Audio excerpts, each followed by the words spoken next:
Assalamualaikum warahmatullahi wabarakatuh. Yang terhormat Bapak Fathur Rahman Al-Banjari SEME selaku dosen mata kuliah Akuntansi Lembaga Keuangan Syariah. Di sini saya akan membahas tentang akuntansi rohan atau gadai syariah. Sebelumnya perkenalkan, saya Diah Ayu Muazzizah dengan NIM 1264032031178 kelas akuntansi syariah 4D. Apa yang kalian pahami dari rohan atau gadai syariah? Rohan atau gadai syariah adalah menahan harta milik si peminjam dari jaminan atas pinjaman yang diterimanya. Pihak yang menahan memperoleh jaminan untuk mengambil kembali seluruh atau sebagian piutangnya. Dengan akad ini, pegadaian mengambil barang bergerak sebagai jaminan atas utang nasabah. Rukun dan syarat rohan.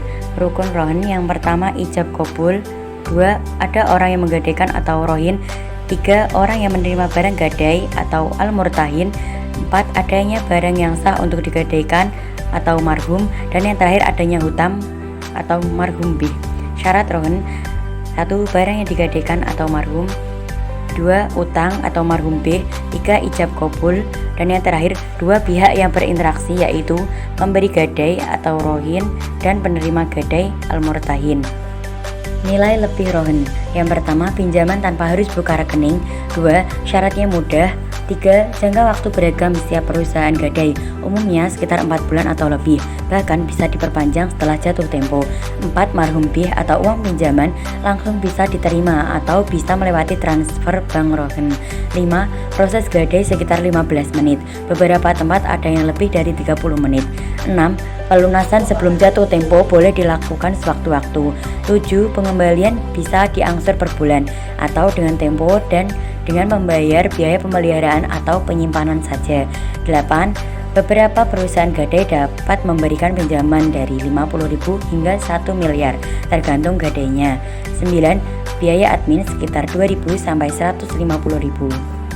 Contoh kasus, pada tanggal 2 Januari 2022, Bu Azizah menggadaikan HP Oppo tipe X5 Fine, RAM 12GB, memori internal 256GB, dan laptop Asus ZenBook kepada PT Gadai Syariah Bojonegoro.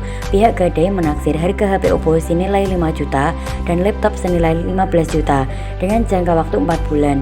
Pihak gadai akan memberikan pinjaman sekitar, hitungannya A. Marhum B atau uang pinjaman 20 juta dikali 80% sama dengan 16 juta. 80% adalah presentasi pinjaman yang akan diberikan kepada rohin dari warga taksir. Biaya administrasi sebesar 10.000. C. Biaya ujroh. Biaya ujroh per item sebesar 10.000. Sedangkan ini barangnya 2, jadi 20.000. 80 rupiah harga sewa per hari, 120 dari 30 kali 4 bulan, 10 yaitu pembayaran per 10 hari. Perhitungannya 20 juta per 20.000 kali 80 sama dengan 80.000. 80.000 dikali 12 sama dengan 960.000. D. Uang yang harus dibayar adalah uang pinjaman sebesar 16 juta dan biaya ujroh sebesar 960. Jurnal orang yang menerima gadai atau murtahin.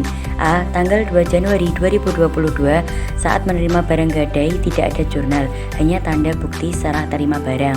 B. Tanggal 2 Januari 2022, saat murtahin atau penerima gadai memberikan uang kepada rohin atau orang yang menggadaikan barang, jurnalnya piutang gadai pada kas sebesar 16 juta rupiah. C. Tanggal 2 Januari 2022, saat rohin membayar biaya administrasi, jurnalnya kas pada pendapatan administrasi sebesar 20.000 rupiah. D. Tanggal 2 Januari 2022, saat menerima uang ujroh atau biaya pemeliharaan dan lain-lain, jurnalnya kas pada pendapatan ujroh sebesar 960.000. Jurnal ini digunakan untuk mencatat apabila rohin, orang yang menggadaikan, membayar ujroh baik di awal atau di akhir. E. Tanggal 2 Februari 2022, Bu Azizah memilih mengangsur uang pinjaman kepada PT Gadai Syariah sebesar 5 juta rupiah. Jurnalnya kas pada piutang rohin sebesar 5 juta rupiah. F. Tanggal 2 Maret 2022, Bu Azizah mengangsur kembali uang pinjaman kepada PT Gadai Syariah sebesar 5 juta rupiah. Jurnalnya kas pada piutang rohin sebesar 5 juta rupiah. G. Tanggal 1 April 2022, sebelum jatuh tempo, Bu Azizah melakukan pelunasan uang pinjaman kepada PT Gadai Syariah sebesar 6 juta rupiah. Barang gadai dikembalikan dengan membuat serah terima barang. Jurnalnya kas pada piutang rohin sebesar 6 juta rupiah.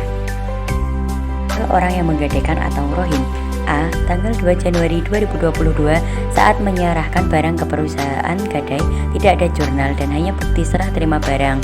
B. Tanggal 2 Januari 2022, saat menerima uang pinjaman atau marhum B, jurnalnya kas pada hutang rohin sebesar 16 juta rupiah. C. Tanggal 2 Januari 2022, saat rohin membayar biaya administrasi, jurnalnya beban administrasi pada kas sebesar Rp20.000.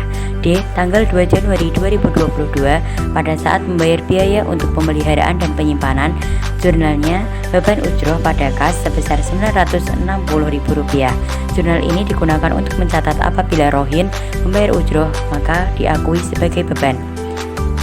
E. Tanggal 2 Februari 2022, Bu Azizah mengangsur uang pinjaman kepada PT Gadai Syariah sebesar 5 juta rupiah. Jurnalnya hutang rohin pada kas sebesar 5 juta rupiah. F.